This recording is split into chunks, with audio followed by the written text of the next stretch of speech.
So imagine no game, no life, but the three MCs have some ridiculous superpowers, and also the main dude is a delinquent who just doesn't give a crap about your feelings. So problem children are coming from another world, aren't they? Does remind me quite a bit of No Game, No Life. These three main characters get isekai'd into another world. They have to play games to, I guess, win something in the end. I've only watched the first episode. Our main character, our main dude, Sakamaki Izayo, we first see him laying around in the grass, and he sees a bunch of these delinquents just beating the crap out of this nerdy dude. And I'm thinking low-key here. I'm like, okay, this guy doesn't seem like the type of dude to be a hero, but maybe he'll stick up for the guy, you know, save his butt. No, instead, he's like, you know what? Let me in on the fun, guys. Picks up these freaking rocks, chucks it at them, and somehow they light on fire and explode.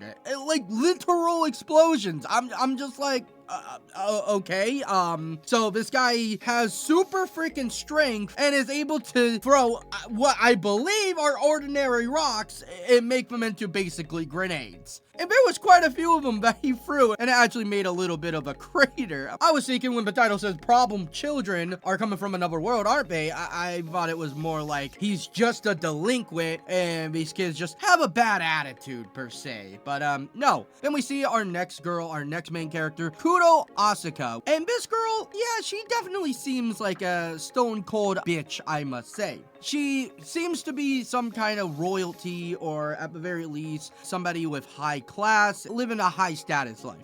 So her maid walks in on her standing by this letter, which the other guy also got, and she was like, was anybody in this room before I came in here? And the maid says, no, honestly. She says, tell me the truth. Some kind of power activated where she can make people do whatever the heck she wants. Because after they get isekai into this new world, she does yell at the birds and was able to actually control them, which we'll get into. And then the last girl that we see, I didn't really understand her powers really fully till the end of the episode. Maybe I don't even understand their powers 100%. She has a cat, and she's actually able to move like a cat, I guess, and is able to talk to animals. I thought she was only like a cat person, and like she doesn't have ears like a cat person in this new world, but she's able to talk to animals, I guess. So I mean, absolute W. And I don't really know if she had these insane movement abilities, I guess you could say, in the real world, but she certainly has them in this world. As they all get summoned, they're like, okay, what the heck is going on? Who the heck are you guys? That's when the black rabbit was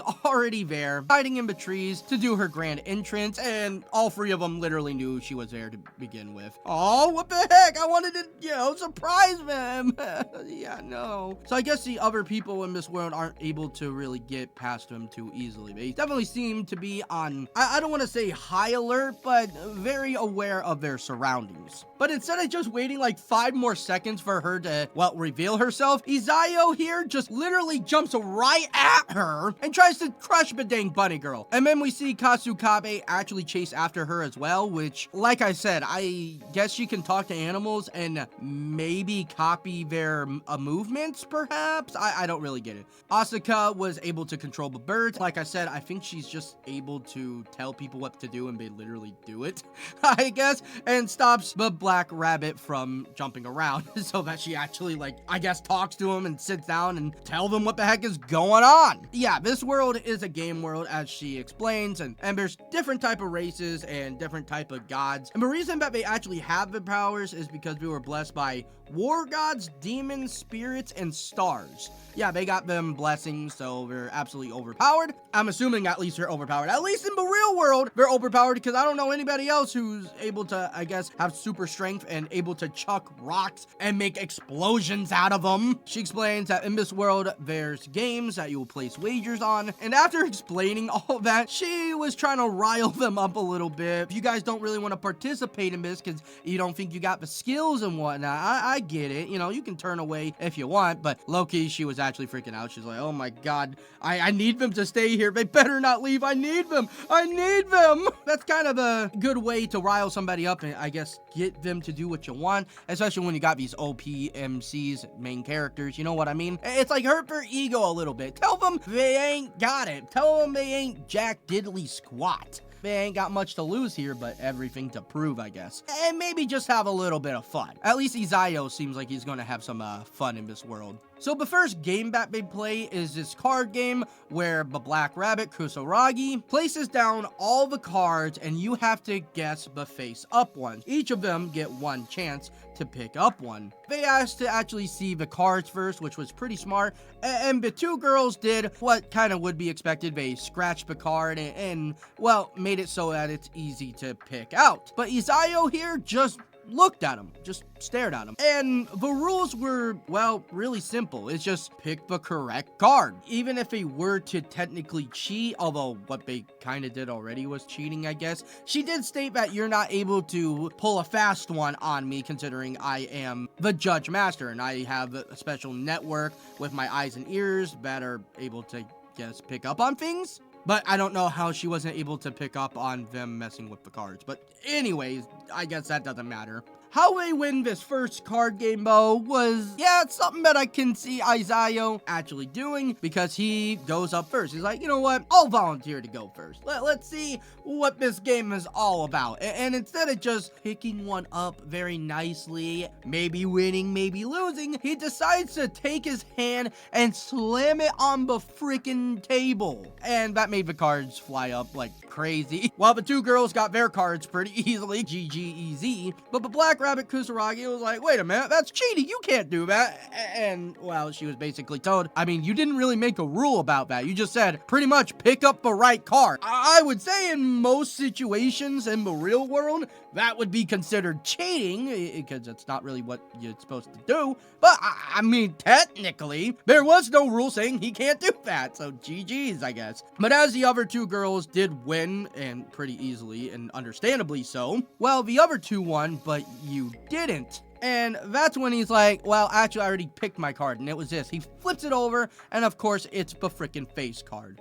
And she's like, how did you know? He might be a delinquent, but I feel like he's, I would say, be somewhat intelligent to be able to do this, because he said that he memorized every single card in its place. I knew he had super strength, and it seems like super speed in some sort. I didn't know he was actually going to be relatively smart, or at least able to memorize all of that in an instant, I guess. They didn't really bet anything for them. Like, if they lost, they don't really get punishment. But they did have her agree that she will do anything they say. And Isayo, well, you know, being the dude that he is, and, you know, she's kind of fine looking as well. He was staring at her good old boob eyes, just like, no, nothing like that. She ain't bad looking, for real, man. I mean, who doesn't like some bunny girls, honestly? But after that, the two girls get introduced into this world, and from the sounds of it, it seems like there's different sectors, because they did say that there's different races, like vampires, humans, cat girls, bunny girls, etc. And in the area that they are in, there's quite a few different races that chill here. But it seems like in this area, it might not really be that great, at the very least, because Kusuragi did say that they actually have to go and get water from the other communities. So it might be like in No Game, No Life, where the humans, or, well, they're not all humans, but at least in this community, they're the weakest of them all. So after they get introduced to this little area, this little city place, that's when we see our main man, Isayo, fighting a freaking serpent water god. Which, oh yeah, he does his own thing, apparently. He just ran off to the edge of the freaking world. Yeah, I guess he would have super speed to be able to do that. I mean, Kusuragi was kind of irritated about that, and she powered up into her pink-haired form and was able to jump and hop really fast. So I would assume that Isayo would have some form of super speed along with that if he was able to get to the edge of the world in a short amount of time. Granted, I don't really know how big this world is, and I don't even know if that's technically the edge of the world or just maybe the edge of that area. It had to be quite a decent speed feat. And yes, I'm probably thinking way too much into this, and yeah, you know, I definitely am. So she's freaking out because it's like, oh my god, I need to stop this man before he does something stupid, like challenge a freaking god to a game. And, well, like I just said, he literally did. And granted, I don't know how powerful this god is. Might just be one of the lower gods. The game was pretty much that whoever could beat each other in a battle, which apparently, yes, that is a thing. It's not just card games. There's a battle to, I kind of want to say to the death, or or at the very least till who's ever knocked out per se, because the dude definitely seemed like he really wanted to fight and he was having fun, because even the servant god was like, huh, you're pretty cocky, huh, but I'll give you credit for that. Dude defeated him by jumping up and kicking the crap out of its head, and the dude defeated it pretty freaking nicely, might I say. Seems like this serpent god might have not been some small fry at the very least, because she was freaking out a little bit. It was able to create these water typhoons that was pretty freaking big. I mean, like, I don't really know how strong they are, but I kind of want to give them benefit of the doubt already that he's actually pretty strong. I personally like characters who are all about, you know, throwing them hands, getting into the action, you know what I mean? Don't get me wrong, I love me my slice of life, I love me my romances, but sometimes you just need a little bit of action in your life. I really love No Game No Life, so I can definitely see myself enjoying this one at least a little bit. Maybe not as much as No Game No Life, because that was freaking amazing, but it definitely does seem like it's going to be quite the goofy, fun ride. Pretty solid episode, kind of crazy. I do kind of miss the animes from the 2010s. They definitely were a different vibe from the anime we got now. But that's a topic for another video, another day. Appreciate y'all for watching, and if you would please use code Illya on all G Fuel orders, I'd really appreciate that. And I hope you all have a fantastic day, night, evening, morning, whatever the hell time it is for you. Thank you all so much for watching, and I'll see y'all next time.